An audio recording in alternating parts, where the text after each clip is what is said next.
And here's the thing. This is not a rare story. It is happening every day. And the numbers in 2026 are worse than ever. To understand how we got here, we need to go back, not to a scandal or a crash, but to an idea. Joint bank accounts were designed for married couples, two people sharing one financial life, one household, one pool of money. The legal logic was clean. Both own the money equally, and when one dies, the other gets it automatically. No probate, no waiting. Lawyers called it the right of survivorship. Normal people called it convenient. For decades, it worked exactly as intended. Then in the 80s and 90s, as boomers started aging, bank tellers started suggesting, why don't you add one of your kids? Then if you get sick, they can pay your bills, and when you're gone, they won't have to go through probate. On the surface, this sounds like pure common sense. No estate lawyer needed. Just walk into the bank, fill out a form, and you're done. Banks loved it. It was simple.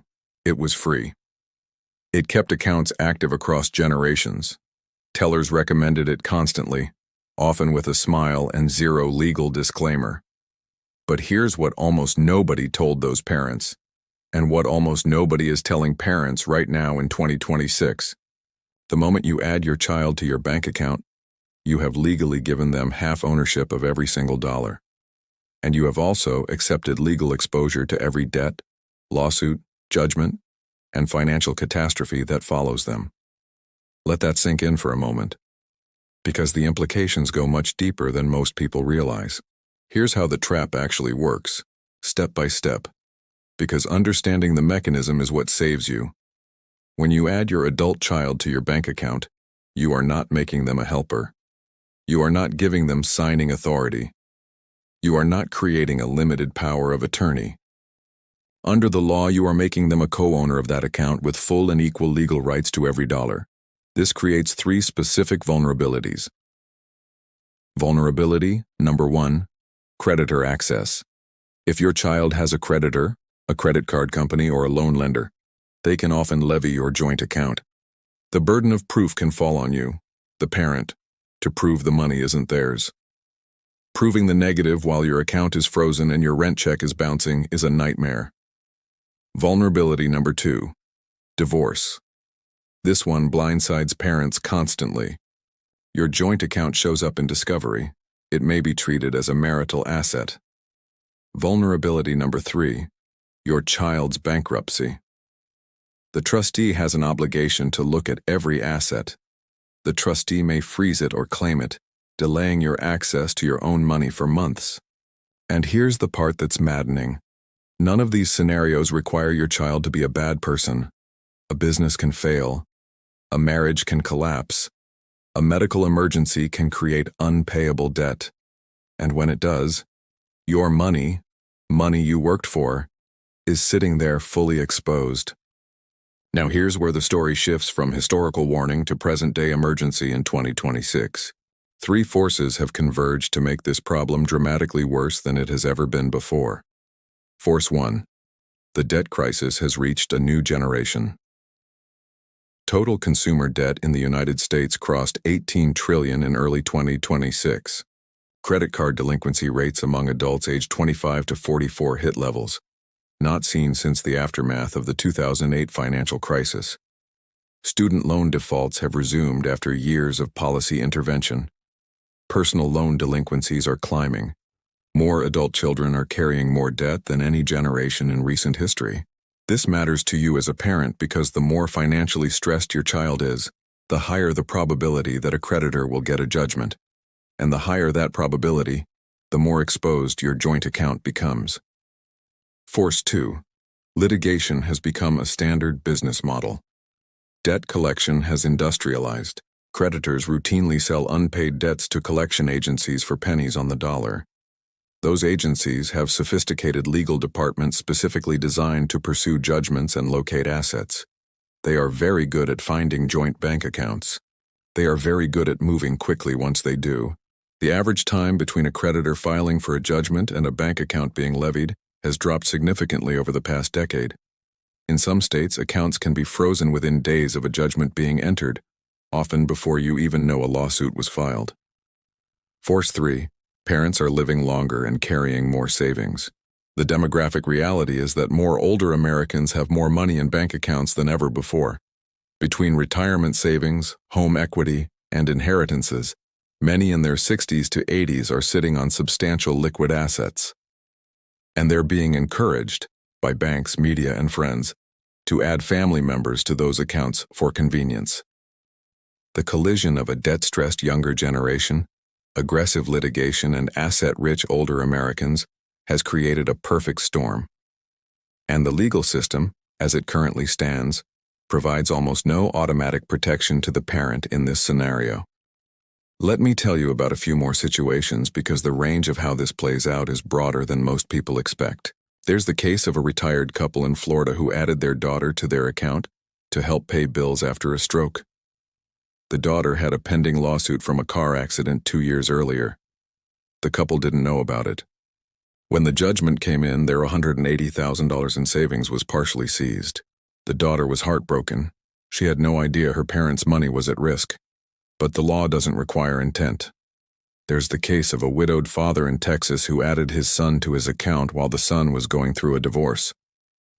The father assumed the money was clearly his. He'd saved it over 30 years of working in the oil industry, long before his son was even married. But because the account was joint, and the timing of the divorce overlapped with the account addition, the ex-spouse's attorney subpoenaed bank records and used the account in negotiations. The father ultimately had to hire his own attorney to establish that the funds were his separate property. There's the case of a grandmother in Illinois who added her granddaughter, not even her child, to her account to help with groceries. The granddaughter had a medical debt she'd never been able to pay off from an ER visit during a period of unemployment. The grandmother's account was levied for a portion of that debt. She was 79 years old and had to navigate a legal dispute. None of these stories involve fraud. They all end the same way, with an older person losing money through a mechanism they didn't understand. Now at this point you might be thinking, surely someone has tried to fix this. Surely there are laws.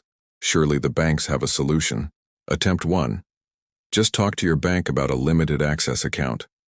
Some banks offer what are sometimes called convenience accounts, but many bank tellers will still default to recommending a standard joint account because it's simpler to set up. Attempt 2. Use a power of attorney instead. A durable power of attorney does not make them a co-owner of your assets, but many financial institutions have their own forms and may not honor third-party documents. Attempt 3.